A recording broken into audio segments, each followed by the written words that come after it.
What's up guys, Weldon Customs here, and today we're going to take a look at the Marvel Legends Sentry figure from the All-Father Build-A-Figure series.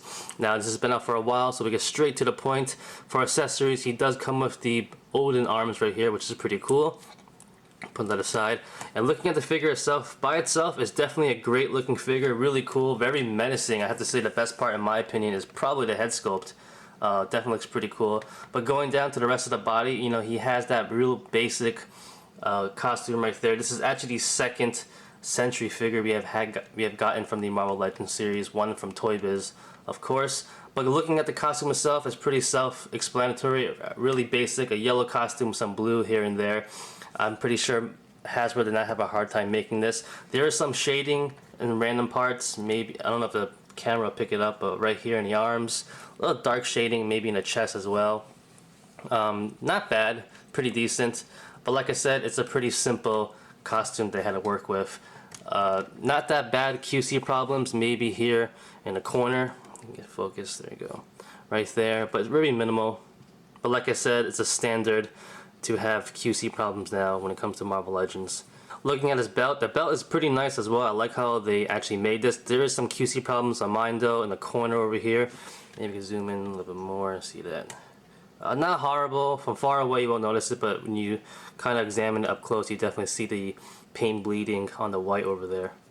Other than that, when it comes to quality control, it's pretty good because there's a lot of yellow and a lot of blue, and it could have been a lot worse because of all that yellow and blue meeting. You could have got a lot of green randomly at the seams, which I see none of, to be honest. So that's a pretty good overall. Looking at the sculpt as well, you know, it's a good sculpt. They gave him that Gladiator sculpt and the Hyperion sculpt. You know, like I said, as a standalone figure, it looks really good, but sometimes, you know, with the other figures, it might be a little bit too big.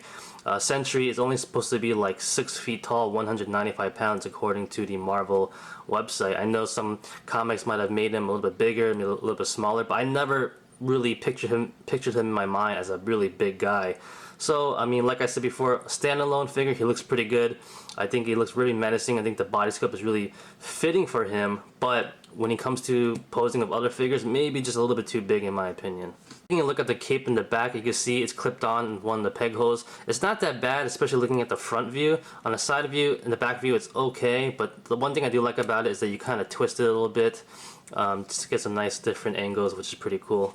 But as you can see, you can just clip it off just like that. And you can take a look also at the belt over here. The belt is clipped on. For here, it could come off sometimes when you are moving them around, but it's not a big issue. Let's take it off really quickly to show you guys that. So that's how it looks like about the belt. Into articulation really quickly, it's a ball jointed head on a hinge. Doesn't go, goes down a little bit actually. Doesn't go back up that much because of the hair. It does go left and right though, but he does not suffer from the weird head joint that the Gladiator figure had. Going to the shoulders, hinge joint shoulders that rotate, so they go all the way around, up and down, in and out. Bicep swivel, 2 points at the elbow, hinge joint and a swivel at the wrist. Nice ab joint, ab crunch right there, pretty good. Waist swivel, see the belt kind of came off already. Going to the T-jointed hips, doesn't go back, but it goes forward pretty good. In and out, thigh swivel, 2 points at the knee, boot swivel, and a hinge and a pivot at the ankle. So really good articulation for this figure. I actually do like and enjoy the Hyperion Gladiator figure base because, you know, it's a really sturdy figure. It feels pretty good. All the joints feel pretty thick as well, so it's definitely a lot better quality, and that's something you would definitely like, especially coming from Hasbro itself.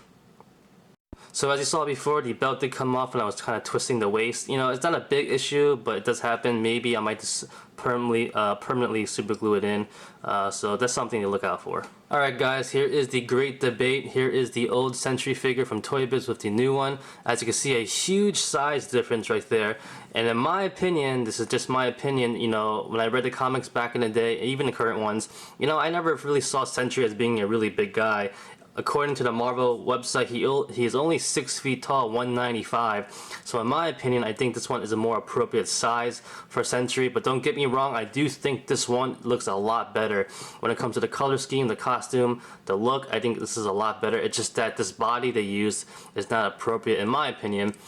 This is the same one they used for Gladiator and Hyperion, which I think those two are more appropriate for this body size. Just that a little bit too big for Sentry in my opinion. But like I said before, he's a great looking figure. He looks so good that I could maybe let that pass the size. Of course, in comic books, they always make him a little bit bigger, a little smaller, but everyone has their own opinion and preference. But like I said before, the head sculpt is really nice. If I didn't get into a lot of details, you can take a look at that. A lot more menacing, a lot more accurate to the comic books currently, which I like a lot. This one, on the other hand, he had the bearded look for like a day when he first found him, and then after that he shaved it. He always had the long hair though, but the variant of this one was when he had short hair, which he kind of only had in flashbacks. Never actually had it in the comic books, so that's kind of disappointing for that one. They just had a nice long-haired version of no beard. Maybe this would be a lot better. But here you go, in my opinion, the better figure. Size comparison, here is Sentry of some of the other Marvel figures from different lines. As you can see, he definitely is a little bit bigger than I would like. I think this one is a little bit better for everyone else, compared to everyone else. But like I said before also, he is awesome looking, and you probably won't care and still will enjoy him no matter what. But before I wrap this up, I do want to point out something really quickly. Here is the Bucky Cap base figure that everyone loves, and a lot of figures are based off and made out of.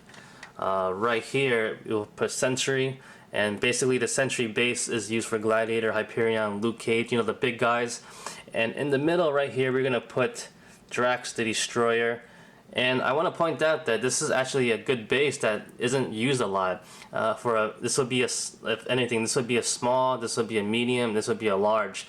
And I think this would be a great base for those medium-sized characters to have a nice size. And maybe this would have been better of this size figure, in my opinion. But I don't know why they don't use this. Maybe because it has all these tattoos sculpted in. They don't want to waste the money making a whole new sculpt to cut costs. Hasbro.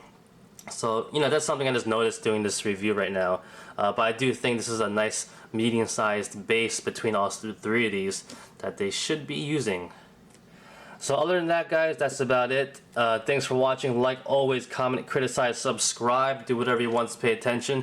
Follow me on Facebook, Twitter, and Instagram, and go to wildandcustoms.com. If you liked the video, give it a thumbs up. Peace.